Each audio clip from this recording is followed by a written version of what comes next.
All right, let's go to sight words. Now, if I've got a child whose word form area is not a firing, which is behind the ear, it's called the fusiform gyrus in the brain, technically. And that, in order to fire, a child has to have a good sound system that connects to his language system. This is sound is at the temple, and above the ear is their vocabulary and language system. These two work well together in first grade. Back below the ear, the fusiform gyrus or word form area starts working, and they start quickly remembering words because the processing goes much quicker. So then sight words are easy for these kids because I can teach a sight word and they get it. If that area is not firing, and how you'll know is when the child sounds out kept, kept. When they see the word again, they don't remember it. They have to go kept, kept. And when they see it again, they don't remember it. That means that area is not firing. They're not going to do well at sight words. So I can only get a few at a time. Now, where do you get them from? Well, we have a list in the lessons book of the high frequency sight words for both reading and spelling. We have the 50 most frequent words that Shaywitz talks, 150 most frequent words Shaywitz talks about. But we also, on the Tattum sight word test, I basically took all the real sight words out of Shaywitz's, because Shaywitz includes high frequency words, but not just sight words. In other words, 2/3 of the words there are phonetic words that are high frequency. So what I did is pull out all the high frequency words that are sight words, and they're in these 3 lists. So in order to teach this, I can enlarge it. It's already pretty large. I can color code. You want to see the list you Okay. need to show us. I can enlarge this and go, okay, I want to introduce you to a word, two. And I will say, okay, let's go ahead and tap out two. Ooh, good. You hear 2 sounds, right? Ooh. Now let's look at the word. Ooh. What doesn't play fair? Well, this letter, yeah, that doesn't seem to play fair. Okay, so I might underline it or color code it and say that's the part that's hard too. Okay, I can color code that hard part if I want. Well, right now that's the hard part for reading. So ooh, okay. Now, if I want them to spell it, I'll say, now I want you to look at that word too, ooh, and we can go ahead and finger spell ooh, and now I want you to go ahead and write it and check ooh. Yeah, I can't have them draw a line for each sound, ooh, and then write it, or just write it, ooh, and they check. Now, again, if I'm just going for reading, once I have this, I'll say that's the hard part. And so the next day I just check that they can read it, and then I'll go to the next word. And I'll say, let's tap out. First, I won't show them the word, they won't see it. And I'll say, let's tap out the word here, like you're here. Good. Now let's look at the word. What doesn't seem to play fair? Well, this other E here shouldn't be here. Good. Okay.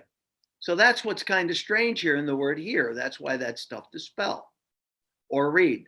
Okay. So we just got to remember that, again, we haven't taught silent E. We got to remember that this is a word we got to remember is here. Remember, what's the hard part here? Here, it's this. This is 2, and that's the hard part. It says ooh. Here, this is the hard part because we're not hearing that letter. Now, if I want them to spell it, I'd say, okay, let's go ahead and finger tap here. Now write it. Or I could draw lines. We could have them draw lines and write it. So now we have 2 words. That may be where we start, is just a couple words. Okay. And then we go to the next. Okay. Now, I do have this laid out. This is if you want to do a lot of words. If I have a kid who can do a lot of words for reading, I will come to these lists because this has pretty much all the sight words. But if you're going to go a couple at a time, the lesson books do set it up in a much more reasonable manner. So let me go to the lesson book.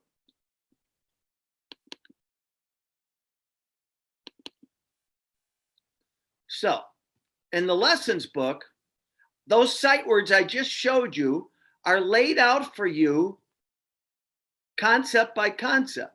Okay, let me show. So here is the first sight word you would teach the child is where it says the rest. I'll show you this. You can't see that yet. Okay. So in concept 1, these are the first 3 words. They are very simple, a, are, and the. So before I teach them, I might see, can the child read them and spell them? These are sight words. A lot of kids have seen those words. These are all kindergarten words, okay?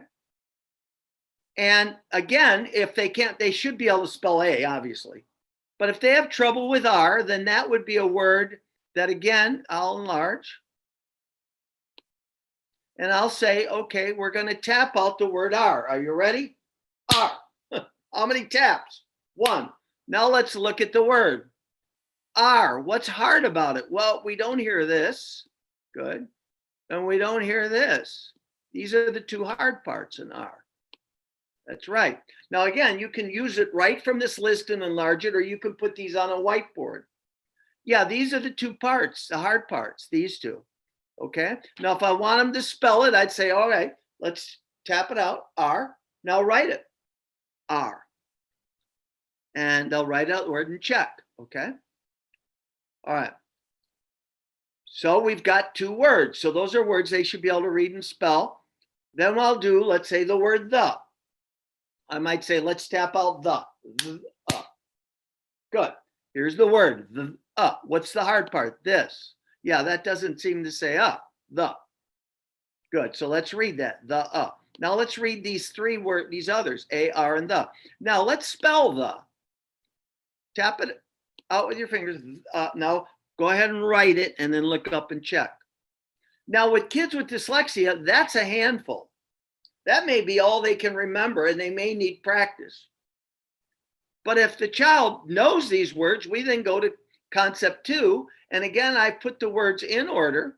And in concept 2, I have the next rest words, to, do, and was.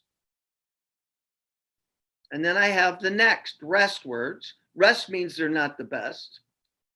Of, they, and said. So they're all laid out in order for you.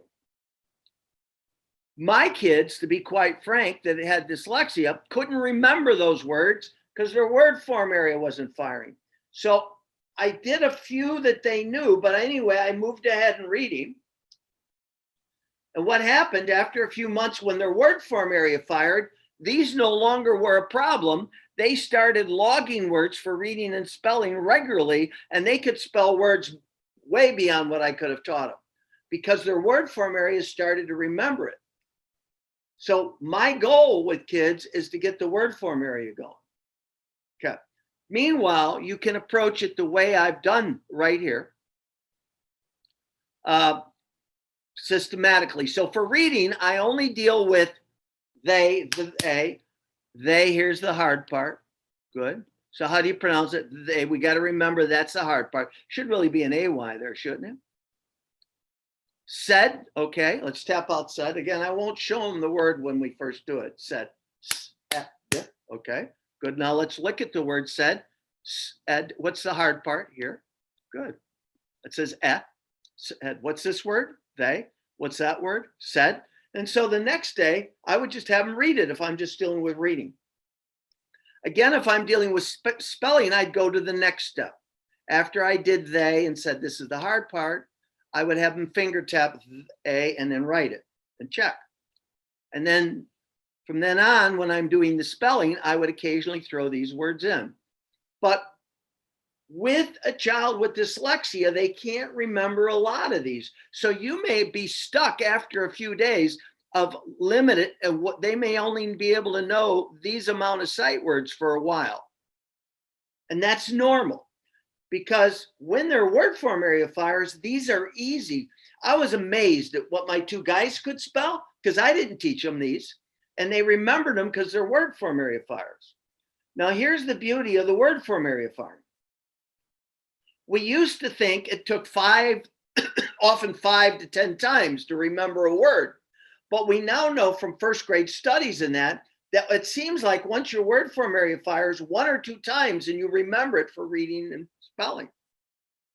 And we just know that by the number of words the kids know by 2nd, 3rd grade. So they're actually, the word form area has a good job of organizing the sounds into these words and planting them in various parts of your brain.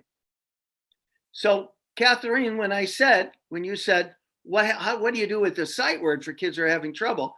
Well, I realize if their word form area is firing, we're going to go very slow and I'm not going to worry about it. I'm just going to teach the phonics and do these slow because my goal is once I get the word form area comes, it's easier. Once I get the word form area. So questions by anyone on that? Do you remember this thing? Yes, I do. How do we use this again? That's once I taught one. I think those follow the order in the book.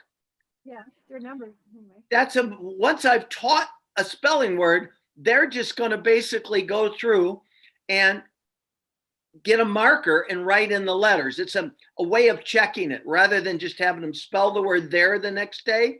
They would now know if I've taught there, they would write E-R-E, and then I think there's an R missing. They put an R and then, yeah. So they'd be writing in the letters. It's another way of remembering. Okay. Once Thanks. I've taught the sight words.